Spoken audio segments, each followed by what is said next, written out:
Hey, how you going there, peeps? Phil here from MTG Kiwi Philosophy here again, bringing you yet another deck tech. Now, it's a short time away before Guilds of Ravn to come out, so it's about time we get another one of these fabulous decks out. And this time we're going to go with a Dimir deck, and this one I like to call Dimir Silencer of Wills. Alright, well let's get into it, folks, and let's talk about our build around, and that is Etrata, the Silencer. This 4-drop 3/5 legendary vampire assassin is insane. She can't be blocked, and whenever she deals combat damage to a player, we get to exile a target creature a player controls, put a hit counter on it, and then if that player has 3 creatures with hit counters on it, they lose the game. That is insane. She is amazing. So we're going to build a deck around her and see what kind of synergies we can come up with. And as per usual, as I build my decks, I'll be moving from my small end creatures up into my high end creatures, my spells and my synergies, lands and sideboards. Alright, well let's get into it. And of course we're going to go with 4 copies of this girl. Now to help Etrata out, we're going to have some form of pseudo removal as well as removal in the deck. But of course we talked about creatures first, so we're going to go with 4 copies of the Direfleet Poisoner. Now the Direfleet Poisoner is awesome because we know that it has Death Touch and it has Flash. It's going to be really great. We can kind of hold it back and we can just flash it into play and then remove the creature it blocks, and that's going to help us keep the board a little bit more neutral in our favor early on in the game.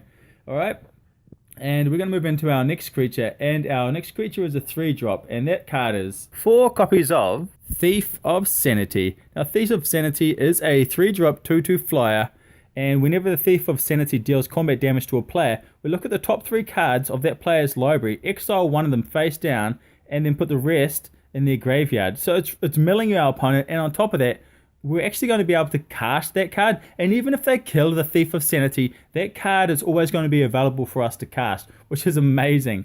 So this is quite an aggressive deck, as you can see. So we're going in with a flash Death Touch creature like the Direfleet, and then we're getting in with the Thief of Sanity, and of course moving into our next card, and that is 4 copies of Ravenous Chupacabra. Once again, pseudo removal. This 4-drop creature is fantastic for us. Being able to ETB and then destroy a target opponent's creature is fantastic for us. And it also synergizes really well with one of the cards we have in our sideboard. So we'll talk about that later. But we'll move on to our next creature and our last creature of the deck. And that is also 4 copies of Nightveil Predator. Now the casting cost is a little bit janky with double blue and double black. However, a 3/3 flying Death Touch hexproof creature is pretty damn brutal. And this is also going to help us again. It's a little bit more pseudo removal, and it's going to help us stabilize our board. Let's move on to our cards that we're actually going to be able to protect Etrata and make sure that we can keep her on the board and prevent her from becoming targets and reach our ultimate win. Okay, and that is 4 copies of Dive Down, 2 copies of Negate, and 4 copies of Release the Wind. Now, we all know how fantastic Dive Down is. A 1-drop instant speed, give target creature +3 in defense and hexproof is fantastic. And with Death Touch creatures in our deck, that could come really handy for us.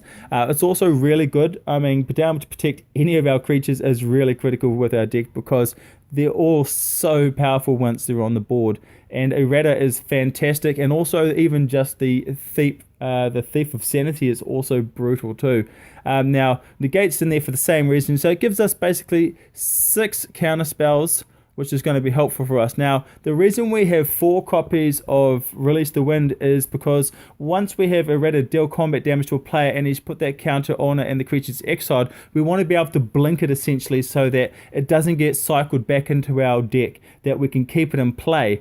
And another good combination that I've got with this card is also with the Ravenous Chupacabra. Being able to bounce the Ravenous Chupacabra and being able to destroy another target creature is also fantastic for us as well. And that is something that we have to think about when we're playing our cards, that there will be critical times where we have to make decisions on what cards we want to actually protect and how we want to play the deck, you know. But of course the main combination is to be able to get that ulti with Etrata. So let's talk about this next card, which is also going to help us on all of those fronts, and that is 2 copies of Curator's Ward. Now the Curator's Ward is a 3-drop enchantment, which is fantastic. Enchant permanent now has hexproof, so we can put that on Etrata. But here's the good thing: once Etrata is attacked and dealt that damage, and we can blink it with the Release the Winds, and this is attached to it, when Enchant Permanent leaves the battlefield and is historic, which Etrata is actually legendary, which is fantastic for us, we get to draw 2 cards. So there's a card draw for us. It's really fantastic. This is even good for us just to be able to keep it on the battlefield, just to say, for example, we're drawing into our second Etrata and we really want to protect it to make sure it stays on the board. Holding this in our hand to make sure that we can actually do that is really good for us. It's also good to be able to put it on the Thief of Sanity as well. That way we have a creature that has evasion that can swing in and keep on milling them, but also giving us more card draw and possibly creatures or whatever we get from them, which is fantastic too. Alright, well, let's move on to the next card. And now the next card is also our last card in the deck before we move into our lands and our sideboard. And of course, that card is 4 copies of Mastermind's Acquisition. Now, this 4-drop sorcery speed card is fantastic for us. It's a card search card. So we pay 4, we can choose one of these 2, and we can search our library for a card and put it into our hand, or we can choose a card from outside of the game and put it into our hand as well. So this is why we have a really important sideboard. It's really going to help us, and we've got this card in our deck to make sure we can utilize our sideboard a little bit more effectively during the game. It also keeps our curve low, so our highest curve card is going to be 4 drops, and that's really important for us too. Having that low curve and being able to get more mana to be able to cast more spells regularly is fantastic for us. But nonetheless, Mastermind's Acquisition is good because we can search out cards like Etrata and be able to get her much more easily. Alright, well, that's the deck so far. Let's move into the lands and then we'll get into our sideboard. And of course, the lands are going to be pretty basic. Of course, we are going to go with 2 copies of Memorial to Genius. We're going to go with 4 copies of Drowned Catacombs, 4 copies of Watery Grave, and of course, we're going to go with our basic lands, and that is 6 copies of an island and 6 copies of a swamp. Okay, well, let's move on to our sideboard and talk about how Mastermind's Acquisition is going to help us out. Alright, so the first card in our sideboard that we're going with is a little bit more protection for our deck, and we're going to go with 2 Negates and 2 more Curator's Ward, because we've got these cards in there for that extra protection at instant speed, but also extra protection with card draw if we can start getting the Etrata and blinking it.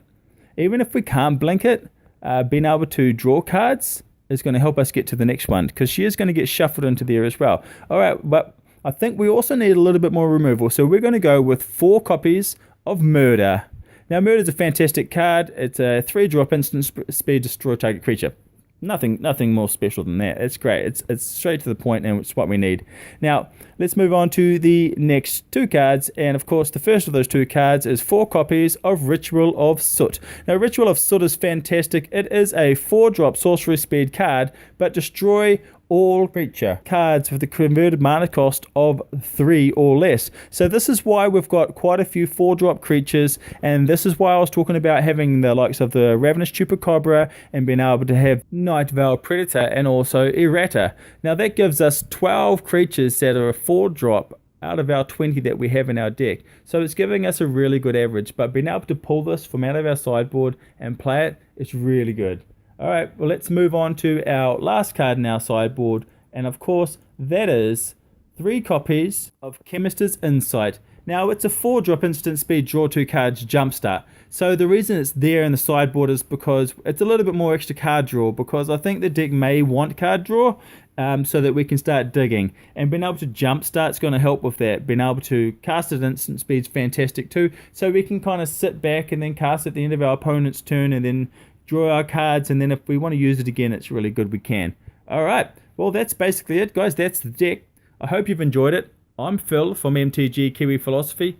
Please smash that like button, share, subscribe, and I guess we'll catch you on the flip side, eh? Alright, ciao.